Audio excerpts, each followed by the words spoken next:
नारी टू नारायणी जो कार्यक्रम है, इसका एक ही मतलब मकसद है, सशक्त नारी सशक्त समाज। मतलब जो मुजफ्फरपुर की मेरी माँ बहन हैं, मातृशक्ति हैं, वो स्वरोजगार से जुड़े, वो कुटीर उद्योग से जुड़े, और कुटीर उद्योग को करने के लिए जो पूंजी की आवश्यकता है वो मैंने अभी आप लोगों के समझ बताया कि समूह बनाइए, उस समूह में मैं आपको पूंजी निवेश करके दूंगा। आप जो उस वहाँ जो हम मतलब आपको ट्रेनिंग चाहिए, वो ट्रेनिंग भी मैं ही दूंगा, मैं ही दिलवाऊंगा आपको ट्रेनिंग। उसमें भी आपको खर्चा नहीं करना है, आपको कोई रजिस्ट्रेशन, कोई फॉर्म भरने के नाम पे भी कोई पैसा नहीं देना है, ये बिल्कुल मुफ्त होगा। आपको बस साथ आना है, एक बड़ा समूह बना करके आपको मैं पूंजी दूंगा, आपको मैं कच्चा माल दूंगा, आपका जो उत्पादित माल होगा वो खरीदूंगा भी मैं ही, और उसे बड़ा बाजार भी मैं ही मुहैया करवाऊंगा। आप भी पैसा कमाइए आकर के, और 1000 रुपया कम से कम कैसे अपने आंगन में बैठ करके, अपने डाइनिंग हॉल में बैठ करके आप कमा सकती हैं, बिना चौखट से बाहर जाए हुए, बिना घर से बाहर जाए हुए, बिना सड़क पे जाए हुए। आप अपने घर में अपने परिवार को देखते हुए आप आर्थिक रूप से अपने परिवार को मजबूत कर सकती हैं, अपने समाज को मजबूत कर सकती हैं, आप खुद सशक्त बन सकती हैं। ये जिला स्तर पर योजना चलाएंगे या शहरी लेवल? अभी तो फिलहाल सिर्फ मुजफ्फरपुर के लिए है। ये मुजफ्फरपुर की सफलता के बाद फिर देखेंगे, प्रदेश में जाएंगे, फिर देश में जाएंगे। अभी मेरा मकसद सिर्फ मुजफ्फरपुर। क्या लक्ष्य है? शहरी क्षेत्र या ग्रामीण क्षेत्र? देखिए, ये मुजफ्फरपुर जिले के लिए है। लक्ष्य क्या है? कितने महिलाओं को जोड़ना? 50,000 महिलाओं को इस समूह से जोड़ना है, और एकदम बिल्कुल निःशुल्क है, 0 पैसे पे। सब लोगों को आप लोगों के माध्यम से बता देते हैं, ना किसी राजनीति से प्रेरित है, ना वोट मांगने आए हैं, और न इसके नाम पर कभी वोट मांगने जाएंगे उनके दरवाजे पे। उनको जिनको वोट देना है, जिस दल को वोट देना है, वो देते रहें। बस उनसे हाथ जोड़ करके, गोड़ पकड़ करके यही निवेदन है कि वो आए, हमारे साथ इस समूह से जुड़े, और अपने परिवार को, अपने समाज को आर्थिक रूप से सशक्त बनाएं, और समूह लोन के जाल से बचें। युवा को भी जुड़ेंगे कि आगे चलते हैं? इसके बाद एक कार्यक्रम युवा जोश मैं करने वाला हूँ, युवाओं के रोजगार पे बात होगी।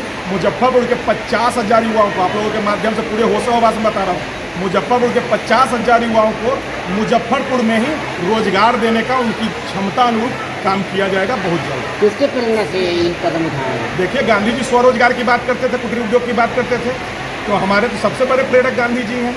और हम रघुवंश बाबू को मानने वाले लोग हैं, जो पूर्व सांसद, पूर्व केंद्रीय मंत्री रहे हैं, रघुवंश बाबू को मानने वाले लोग हैं।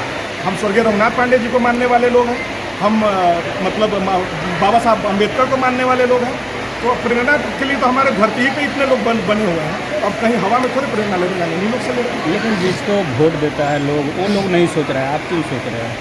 देखिए, हम क्यों सोच रहे हैं, हम इस वजह से सोच रहे हैं कि हमारा मुजफ्फरपुर, मेरी माँ बहन जब मजबूत होगी, जो मेरा मुजफ्फरपुर परिवार है ये मजबूत होगा, तो जाहिर सी बात है कि पूरा जिला मजबूत होगा। जब जिला मजबूत होगा तो प्रदेश मजबूत होगा, जब प्रदेश मजबूत होगा तो देश मजबूत होगा। तो हम अपनी माँ बहनों को सुरक्षित और संरक्षित कर रहे हैं, उनको मानसिक रूप से और आर्थिक रूप से मजबूत करने का काम कर रहे हैं। मेरे मन में लालसा है कि मेरी जो ये माँ बहन मुजफ्फरपुर की है, ये मजबूत हो, ये सुरक्षित हो। बाकी नेता अपना काम समझे, वो समझे, वो जाए दल के नाम पर अपना वोट मांगते रहे, मुझे वोट नहीं चाहिए। महिलाओं का रुझान कैसा है? अभी तो आप देख रहे हैं भैया कैसा रुझान है। 1000 लगभग महिलाएं आई हैं, और सब लोगों का आशीर्वाद मिल रहा है। और यहाँ मंचासीन जितनी भी महिलाएं आपको नज़र आ रही हैं, सभी मातृशक्ति अपने अपने क्षेत्र में जाना पहचाना नाम है सभी लोग, और वो लोग आकर के साथ दे रही हैं, आशीर्वाद दे रही हैं। इसी से आपको पता चल जाएगा कि कैसा रुझान मिल रहा है। चलिए, धन्यवाद। महिलाओं के प्रति कार्यक्रम किया है, किस तरीके से आप देखती हैं? इस कार्यक्रम को हम टर्निंग पॉइंट के रूप में देख रहे हैं, क्योंकि सरकार की योजनाएं भी है, पॉलिसियाँ भी बनती हैं, और वो लेकर के आती है, तो वो उसका तरीका कुछ अलग होता है। लेकिन जिस तरह से सावन जी से बात हुई और इन्होंने बताया कि हम इस तरह से महिलाओं को समूह बनाएंगे, और कहीं से कोई सपोर्ट नहीं, क्योंकि सरकार के भी कार्यक्रम में एक सपोर्ट की बात है, लेकिन इनमें ऐसा नहीं है कि समूह बनाने के लिए भी महिलाओं को कुछ पैसा देना हो या बचत करना भी पड़ती, ऐसी बात नहीं है। तो हमें लगता है कि जब तक आर्थिक सशक्तिकरण की बात हम नहीं करें, और वो स्वरोजगार से ही संभव है, और वो भी स्वरोजगार में उन्होंने ये जो बताया कि वैसे काम जो महिला घर में रह के कर सकती हैं और उनके हाथ का हुनर है, उस चीज़ को बढ़ावा देने के बाद, जैसे पापड़ बनाने की बात, अचार की उन्होंने भी बात करी, या डेयरी की बात करें, कपड़ा की बात करें, ये महिलाओं का अपना हुनर है। अगर इसमें उनको रोजगार मिलेगा तो निश्चित एक नई दिशाएँ मिलेगी, और जो हम स्वरोजगार की बात करते हैं आर्थिक समृद्धि की, ये जरूर पूरा होगा।